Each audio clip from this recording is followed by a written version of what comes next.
我哋呢個拆解迷思嘅系列呢，我哋講緊關於長壽。香港人呢，好大嘅祝福喎。根據數據講呢，無論男或者女，全球數一數二噶喺長壽嗰方面。咁但係長壽係咪等於健康呢？唔係啊，唔好意思。原來香港人長壽，不過呢，健康上真係需要作出努力。所以我哋呢個系列呢，係由 Peter Attia 啦，佢係一位史丹福醫學院畢業嘅醫生，咁佢教我哋呢，就係點樣可以長壽。咁佢講咗5招，咁我哋今日講緊第幾招呢？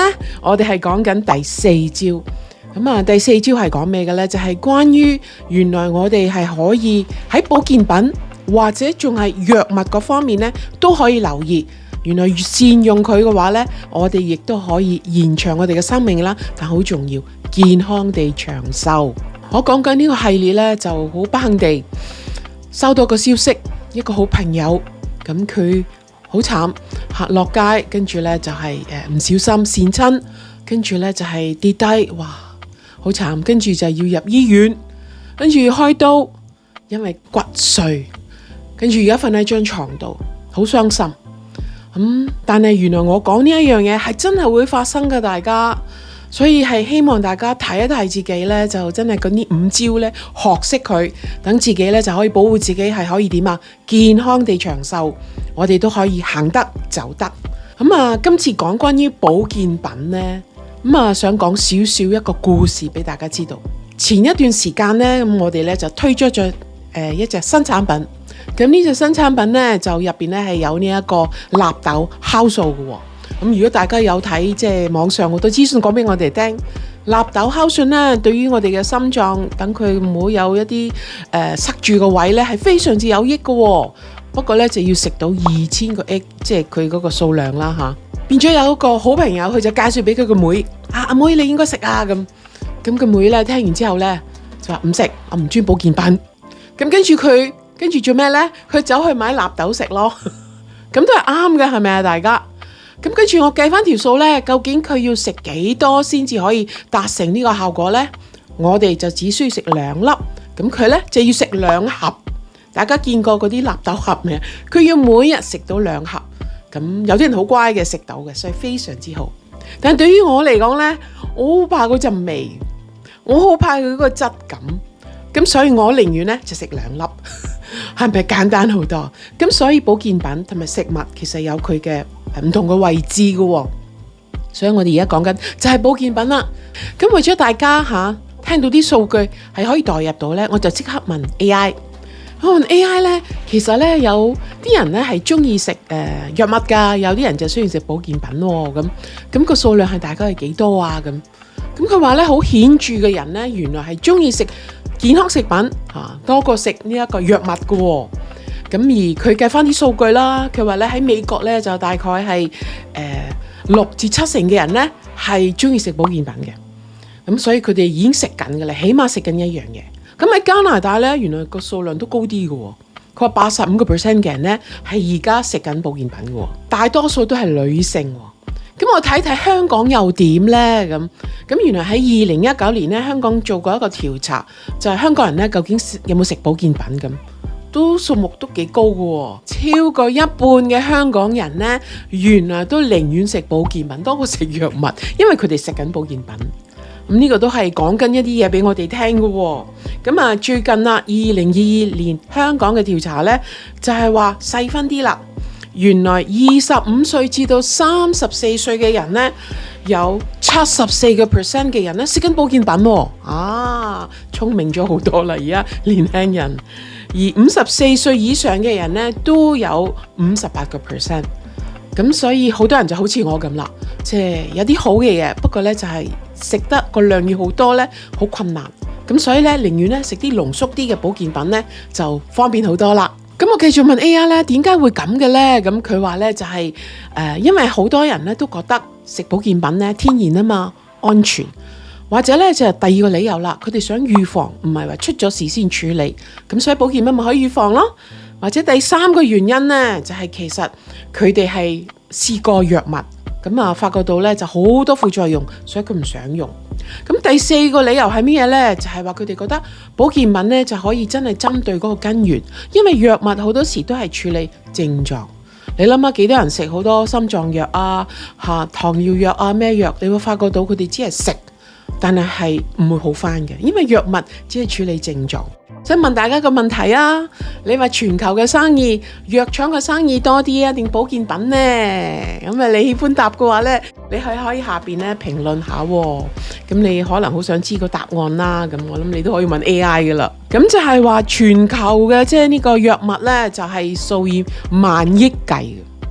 咁但係保健品呢，只係億計嘅，所以藥都係全球嚇，即係真係數一數二個銷量。好啦，咁我哋翻嚟咧就睇一睇啦，即係 Dr. Attia，咁有人訪問佢啦，就問佢啦，咁其實保健品啊、藥物啊，咁你又點樣睇啊？喺呢個長壽度，咁佢話如果你有個客嚟，咁佢已經食緊可能20樣保健品嘅，你又會點樣做咧？咁不如我哋一齊聽下 Dr. Attia 點講。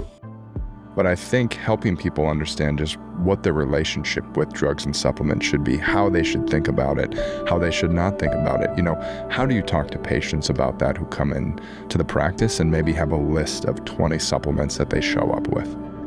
Well, I mean, yeah, that's definitely one phenotype, but I would say just to kind of address both extremes, right? You have some people who think everything is solved by drugs and supplements, and then you have people who think you should never take a drug or a supplement.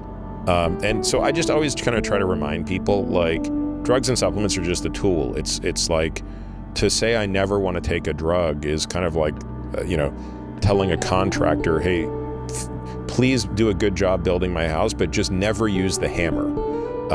Or never use the Phillips screwdriver. You can use the Robertson, but not the Phillips. You just want to have tools. We just want to have tools. And the best contractor and carpenter and tradesman is going to have the most tools and the most facility with knowing how and when to use them. Dr. Attia 講，因為佢真係一個醫生嚟嘅，大家要清楚記得嚇。咁所以咧就係對於佢嚟講，無論係保健品或者係藥物，喺佢幫人嘅期間咧，都係一個工具。即係一個合適嘅工具，睇下每個人係有啲咩需要咧，就用佢嚟幫人嘅喎。所以有啲人就話我唔中意食保健品咧，其實大家都係個工具。咁啊，講翻頭先嘅例子啦，係咪？我唔中意食納豆嘅，但我想得到納豆酵素嘅益處，咁我咪食保健品咯。納豆酵素嘅保健品，我食2粒，人哋要食2盒，呢個就係一個分別咯。好啦，咁我哋再睇下啦，就係咁當啲人真係帶咗好多保健品。咁啊 Dr. Attia 又會點樣同佢哋分析嘅咧？其實有啲咩佢哋應該繼續用啊，或者唔用咧？嗱，我哋學下嘢好唔好？ And so the first question I'm always asking myself with any exogenous molecule is this a molecule that is being taken to lengthen lifespan or improve health span? You would be amazed at how many times I ask somebody who's taking a supplement which of those two they're taking it for. Usually you get a very blank stare. I'm taking it because fill-in-the-blank influencer told me to take it. Okay. So let's say we can establish that you are taking this for one of those reasons. It's either going to make me live longer or it's going to improve my physical, cognitive, or emotional health. The next question I would say is, okay, if this is a lifespan enhancer, if this is going to make you live longer, is it doing it by targeting a specific disease, or is it a broad geroprotective molecule? If it's a supplement, I would ask, how can we control for purity, right?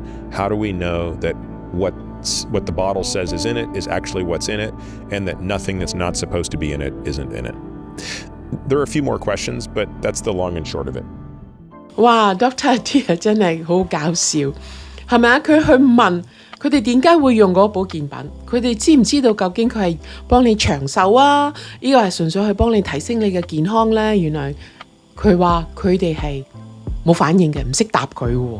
因為點解啊？佢哋最終嘅反應就係話，因為我喺網上見到呢一個 KOL 話呢樣好咯，或者嗰樣好咯，咁我咪買嚟食咯。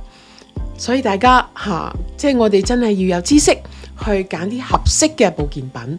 咁我哋就要去明白究竟佢所講嘅個質素又點樣，因為真係有假冒嘅保健品嘅喎。呢個你唔相信，你問 AI 佢會答你嘅。